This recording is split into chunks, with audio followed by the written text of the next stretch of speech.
First time ಬಂದಾಗ ತೀರ್ಥಸ್ಥಾನ ಹಾಕಿಸ್ಕೊಂಡಿದ್ದೆ. ಅದು ಹಾಕಿದಾಗಲೇ ನನಗೆ ಏನೋ ಒಂಥರ ಪಾಸಿಟಿವ್ ವೈಬ್ ಫೀಲ್ ಆಯಿತು. ನೋಡೋಣ, ದೇವ್ರು ಬಂದಿದ್ದೀನಿ, ಎಲ್ಲ ದೇವ್ರ ಕೈಲಿದೆ. ಅವ್ರ ಹತ್ರ ಜಸ್ಟ್ ಹಿಂಗೆ ಕುತ್ಕೊಳಕ್ಕೆ ಮುಂಚೆನೇ ನನಗೆ ಹೇಳಿಬಿಟ್ರು, ನೀವು ಒಂದು ಅಮೌಂಟ್ ವಿಚಾರಕ್ಕೆ ಬಂದಿದ್ದೀರಾ ಅಂತ. ನನಗೆ ಅಲ್ಲೇ ಕನ್ಫರ್ಮ್ ಆಗೋಯ್ತು. ನಾನಿನ್ನು ಕವಡೆನೂ ಬಿಟ್ಟಿರಲಿಲ್ಲ, ಏನೂ ಇಲ್ಲ, ಜಸ್ಟ್ ಹಿಂಗೆ ಕುತ್ಕೊಳ್ತಾ ಇದ್ದೆ. ಕುತ್ಕೊಳ್ಳೋ ಟೈಮಲ್ಲೇ ಹೇಳಿದ್ರು, ನೀವು ಒಂದು ದುಡ್ಡು ವಿಚಾರದಲ್ಲಿ ಸಿಗಾಕೊಂಡಿದ್ದೀರಾ. ಆಲ್ಮೋಸ್ಟ್ ನಂದು ಒಂದು 20 ಲಕ್ಷ ತಗೊಂಡಿದ್ದೆ ಸರ್. 2 ಇಯರ್ಸಿಂದ ಕೊಟ್ಟಿರಲಿಲ್ಲ ಸರ್. ಒಂದಮೇಲೆ ಇವಾಗ ರಿಯಾಕ್ಟ್ ಅಂತಂದರೆ ಕೊಡ್ತೀನಿ, ನಾನು 15ನೇ ತಾರೀಕು ಒಳಗಡೆ ಕೊಡ್ತೀನಿ ಅಂತ ಹೇಳಿದೆ. ಅಂದರೆ ಇಲ್ಲಿ ಫಸ್ಟ್ ಆಫ್ ಆಲ್ ಇಲ್ಲಿ ಬರಬೇಕು ಅಂತಂದರೆ ಗುರುಗಳು ಹೇಳೋ ಹಾಗೆ ಮೊದಲು ಫಸ್ಟು ನಂಬಿಕೆ ಇರಬೇಕು. ನಾವು ಏನೇ ಒಂದು ವಿಚಾರಗಳನ್ನ ಕೈಗುಡ್ಕೊಂಬರೋದಾಗಲಿ, ಮನಸ್ಸಿಗೆ ತಿಳ್ಕೊಂಬರೋದಾಗಲಿ, ಏನೇ ಒಂದು ವಿಚಾರಗಳು ಇದ್ರೂ ಕೂಡ ಇಲ್ಲಿ ಬರಬೇಕಾದ್ರೆ ಫಸ್ಟು ನಮ್ಮಲ್ಲಿ ನಂಬಿಕೆ ಇರಬೇಕು. ಆ ನಂಬಿಕೆ ಇಟ್ಟು ಬಂದು ಇಲ್ಲಿ ಒಂದು ವಿಚಾರಗಳನ್ನ ಮಾಡ್ಕೊಂಡು ಹೋದರೆ ಆ ಕಾರ್ಯ ನೆರವೇರ್ತದೆ. ಅವ್ರು ಹೇಳಿದ್ದು ಸಂಪೂರ್ಣ ಸತ್ಯ ಇದೆ. ನನಗೇನು ತಟ್ಟೆಲ್ಲ ಅನ್ನ ಇದ್ರೂ ತಿನ್ನೋಕ್ಕಾಗ್ತಿಲ್ಲ ಅನ್ನೋದು ಅದು ಸತ್ಯ. ಆಮೇಲೆ ನನ್ನ ಅನುಭವಗಳು ಏನೇನು ಆಗಿದ್ದಾವೆ ಅವು ಸಂಪೂರ್ಣವಾಗಿ ಅವರು ನಾನು ಹೇಳೋದಕ್ಕಿಂತ ಮುಂಚೆನೇ ಎಲ್ಲ ಹೇಳಿದ್ರು ಅವರನ್ನೇ. ಒಂದು ಆರೋಗ್ಯ ಸಮಸ್ಯೆ ಆಗಿರ್ಬೋದು, ಅಥವಾ ವ್ಯಾವಹಾರಿಕವಾಗಿರ್ಬೋದು, ದುಡಿಮೆಲಾಗಿರ್ಬೋದು, ರಾಜಕೀಯವಾಗಿ ಯಾವುದೇ ರೀತಿಲಾದರೆ ಎಲ್ಲರೂ ಅಡೆತಡೆಗಳು ಆಗ್ತಾ ಬಂದಿದ್ದಾವೆ. ಆಮೇಲೆ ಇನ್ನೊಂದು ಅಮಾವಾಸ್ಯೆ ಮತ್ತು ಹುಣ್ಣಿಮೆಗಳಲ್ಲಿ ಇಲ್ಲಿ ಪ್ರತ್ಯಂಗಿ ಹೋಮ ಅಂತ ಮಾಡ್ತಾರೆ. ಆ ಹೋಮಗಳಲ್ಲಿ ಗುರುಗಳು ಹೇಳ್ಕೊಟ್ಟಿರ್ತಾರೆ ಈ ಥರ ಮಾಡಬೇಕು ಅನ್ನೋ ವಿಚಾರನ. ಆ ವಿಚಾರದ ಪ್ರಕಾರ ಅವ್ರು ನಡ್ಕೊಂಡು ಹೋದರೆ ಅದು ಕಾರ್ಯ ಸಿದ್ಧಿ ಆಗಾಗ್ತದೆ. ಒಂದು 3 ವಾರಗಳಲ್ಲಿ ಅವ್ರು ಹೇಳೋ ಹಂಗೆ ಆಗ್ತದೆ.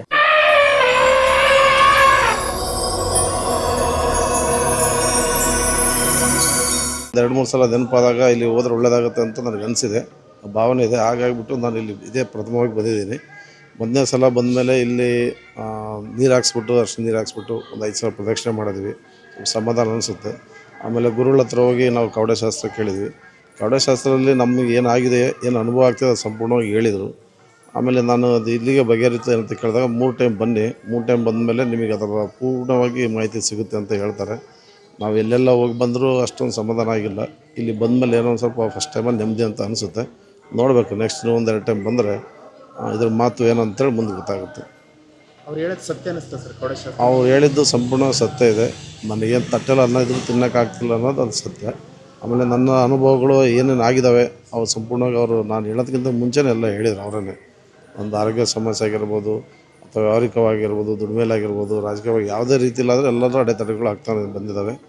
ಅವ್ರು ಹೇಳಿದ್ರಿಂದ ಬೇರೆ ಥರದ್ದು ಏನೊಂದು ಸ್ವಲ್ಪ ದಿನ ಸಮಸ್ಯೆ ಆಗಿದೆ, ಸರಿ ಆಗುತ್ತೆ. ಇನ್ನು 2 ಟೈಮ್ ಬಾ, ಇಲ್ಲಿ 3 ಟೈಮು 4 ಟೈಮ್ ಬಂದರೆ ನೀನು ಸಂಪೂರ್ಣ ಗುಣ ಆಗ್ತೀಯಲ್ಲ, ಸರಿ ಆಗುತ್ತೆ ಅಂತ ಹೇಳ್ತಿದ್ದಾರೆ. ನೋಡೋಣ, ಬರೋಣ. ಆ ದೇವ್ರ ಮಹಿಮೆ ಹೆಂಗಿದೆ ಅಂತೇಳಿ ಮುಂದೆ ಗೊತ್ತಾಗುತ್ತೆ. ಸರ್, ಇದು ನಾನು 2 ಟೈಮ್ಸ್ ಬಂದಿರೋದು. ಫಸ್ಟ್ ಟೈಮ್ ಬಂದಾಗಲೇ ನಾನು ಒಂದು ಪ್ರಾಬ್ಲಮಿಂದ ಬಂದೆ.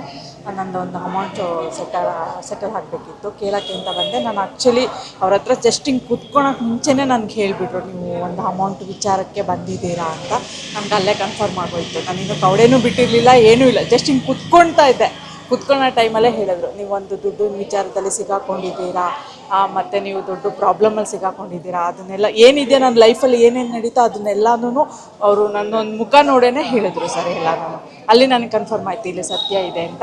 ಆಮೇಲೆ ನಾನು ಇಲ್ಲಿ ಬಂದು ಹೋಗಿ ಆದಮೇಲೆ ನನಗೆ ಅವರೊಂದು ಏನೋ ಒಂದು ಹೇಳಿದರು. ಆ ರೀತಿ ಮಾಡಿದ್ದಕ್ಕೆ ನನಗೆ ಒಂದು ವರ್ಷದಿಂದ ತಗ್ಲಾಕೊಂಡಿದ್ದು ಒಂದು ಅಮೌಂಟ್ ಬಂತು. ಇನ್ನೊಂದು ಇವಾಗ ಟೈಮ್ ಕೊಟ್ಟಿದ್ದಾರೆ, 15ನೇ ತಾರೀಕು ಕೊಡ್ತೀನಿ ಅಂತ ಹೇಳಿದ್ದಾರೆ. ಎಷ್ಟು ಅಮೌಂಟ್ ಆಲ್ಮೋಸ್ಟ್ ನಂದು ಒಂದು 20 ಲಕ್ಷ ತಗೊಂಡಿದ್ದೆ ಸರ್. ಕೊಟ್ಟಿರಲಿಲ್ಲ ಅವರು ಅಲ್ಲೇ 2 ಇಯರ್ಸಿಂದ ಕೊಟ್ಟಿರಲಿಲ್ಲ ಸರ್ ನನಗೆ. ಇವಾಗ ಬಂದಮೇಲೆ ಏನು ರಿಯಾಕ್ಟ್ ಮಾಡಿದ್ರು? ಒಂದಮೇಲೆ ಇವಾಗ ರಿಯಾಕ್ಟ್ ಅಂತಂದರೆ ಕೊಡ್ತೀನಿ, ನಾನು 15ನೇ ತಾರೀಕು ಒಳಗಡೆ ಕೊಡ್ತೀನಿ ಅಂತ ಹೇಳಿದ್ದಾರೆ ಸರ್. ಮುಂಚೆ ಕೊಡಲ್ಲ ಅಂತ ಏನು ಹೇಳ್ತಿರ್ಲಿಲ್ಲ, ಬಟ್ ತುಂಬ ಸತಾಯಿಸ್ತಿದ್ರು. ಅವರಾಗೆ ಟೈಮಿಂಗ್ಸ್ ಏನು ಹೇಳ್ತಿರ್ಲಿಲ್ಲ. ನಾನು ಕೇಳಿದ್ದಕ್ಕೆ ಹಂಗೆ ಹಿಂಗೇನವರು ಇವಾಗ ಅವರೇ ಫೋನ್ ಮಾಡಿ ನಾನು ಇಂಥ ಡೇಟಲ್ಲಿ ನಾನು ಕ್ಲಿಯರ್ ಮಾಡ್ತೀನಿ ಅಂತ ಹೇಳ್ತಿದ್ದಾರೆ. ಸೊ ಇಲ್ಲಿ ಬಂದಮೇಲೆ ನನಗೆ ಅದು ಪಾಸಿಟಿವ್ ಇದಾಗಿದೆ ಸರ್.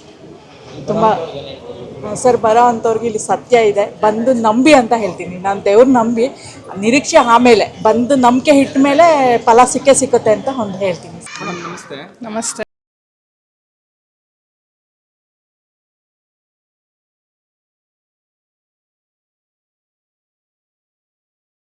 ಏನೋ ಒಂಥರ ಪಾಸಿಟಿವ್ ವೈಬ್ ಫೀಲ್ ಆಯಿತು. ನೋಡೋಣ, ದೇವ್ರು ಬಂದಿದ್ದೀನಿ, ಎಲ್ಲ ದೇವ್ರ ಕೈಲಿದೆ ಅಷ್ಟೇ. ಸಮಸ್ಯೆ ಅಂತ ಏನಿಲ್ಲ, ಬಂದಿದ್ದೀವಿ, ನೋಡೋಣ. ಏನೋ ಒಂದು ಅಂದ್ಕೊಂಡಿದ್ದೀನಿ, ಏನನ್ಸುತ್ತೆ, ಚೆನ್ನಾಗಿದೆ, ಪಾಸಿಟಿವ್ ಫೀಲ್ ಇದೆ ಇಲ್ಲಿ. ನಾವು ಇಲ್ಲಿಗೆ ಕಳೆದ ಒಂದು 3 ಬಾರಿಯಿಂದ ಬರ್ತಾ ಇದ್ದೀವಿ. ಮತ್ತು ಇನ್ನೊಂದು ಇಲ್ಲಿ ವಿಶೇಷವಾಗಿ ಏನಂತಂದರೆ ತಾಯಿದು ಅರ್ಶಿನ ನೀರು ಹಾಕ್ತಾರೆ, ಶ್ರೀಚಕ್ರ ನೀರು ಅಂತೇಳಿ ಅಮಾವಾಸ್ಯೆ ಮತ್ತು ಹುಣ್ಮೆಗಳಲ್ಲಿ. ಇನ್ನು ರೆಗ್ಯುಲರಾಗಿ ಇನ್ನು ಶುಕ್ರವಾರ ಇದು ಬಂದರೆ ಅಲ್ಲಿ ಮಾಮೂಲಿ ದೇವಿದು ಒಂದು ವಿಗ್ರಹದ ಇಟ್ಟು ತೀರ್ಥಸ್ನಾನ ಮಾಡಿಸ್ತಾರೆ. ಅದರಲ್ಲಿ ನಮ್ಗೆ ಏನಂತಂದರೆ ಇಲ್ಲಿ ಫಸ್ಟ್ ಆಫ್ ಆಲ್ ಇಲ್ಲಿ ಬರಬೇಕು ಅಂತಂದರೆ ಗುರುಗಳು ಹೇಳೋ ಹಾಗೆ ಮೊದಲು ಫಸ್ಟು ನಂಬಿಕೆ ಇರಬೇಕು. ನಾವು ಏನೇ ಒಂದು ವಿಚಾರಗಳನ್ನ ಕೈಗುಡ್ಕೊಂಬರೋದಾಗಲಿ, ಮನಸ್ಸಿಗೆ ತಿಳ್ಕೊಂಬರೋದಾಗಲಿ, ಏನೇ ಒಂದು ವಿಚಾರಗಳು ಇದ್ರೂ ಕೂಡ ಇಲ್ಲಿ ಬರಬೇಕಾದ್ರೆ ಫಸ್ಟು ನಮ್ಮಲ್ಲಿ ನಂಬಿಕೆ ಇರಬೇಕು. ಆ ನಂಬಿಕೆ ಇಟ್ಟು ಬಂದು ಇಲ್ಲಿ ಒಂದು ವಿಚಾರಗಳನ್ನ ಮಾಡ್ಕೊಂಡು ಹೋದರೆ ಆ ಕಾರ್ಯ ನೆರವೇರ್ತದೆ. ಆಮೇಲೆ ಇನ್ನೊಂದು ಅಮಾವಾಸ್ಯೆ ಮತ್ತು ಹುಣ್ಣಿಮೆಗಳಲ್ಲಿ ಇಲ್ಲಿ ಪ್ರತ್ಯಂಗಿ ಹೋಮ ಅಂತ ಮಾಡ್ತಾರೆ. ಆ ಹೋಮಗಳಲ್ಲಿ ಗುರುಗಳು ಹೇಳ್ಕೊಟ್ಟಿರ್ತಾರೆ ಈ ಥರ ಮಾಡಬೇಕು ಅನ್ನೋ ವಿಚಾರನ. ಆ ವಿಚಾರದ ಪ್ರಕಾರ ಅವ್ರು ನಡ್ಕೊಂಡು ಹೋದರೆ ಅದು ಕಾರ್ಯ ಸಿದ್ಧಿ ಆಗಾಗ್ತದೆ. ಒಂದು 3 ವಾರಗಳಲ್ಲಿ ಅವ್ರು ಹೇಳೋ ಹಂಗೆ ಆಗ್ತದೆ.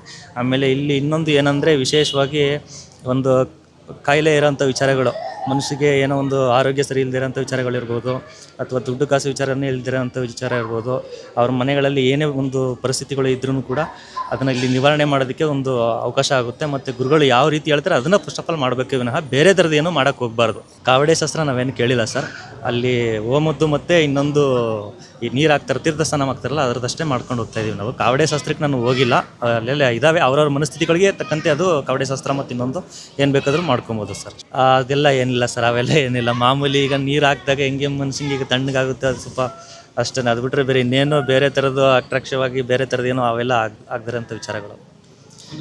ಒಂದು ಶಕ್ತಿ ಇದೆ, ನಂಬಿಕೆ ಇರಬೇಕು. ಬಟ್ ಮೂಢನಂಬಿಕೆಗಳು ಯಾವುದನ್ನೂ ತೊಗೋಬಾರ್ದು. ಒಂದು ನಂಬಿಕೆ ಇಟ್ಕೊಬೇಕು, ಒಂದು ಒಳ್ಳೆ ವಿಚಾರವಾಗಿ ಆ ತಾಯಿ ಸನ್ನಿಧಿಲಿ ಬಂದು ಒಂದು ವಿಚಾರ ಮಾಡ್ಕೊಂಡು ಹೋದರೆ ಆಗ್ತದೆ ಸರ್, ಅಷ್ಟೇ.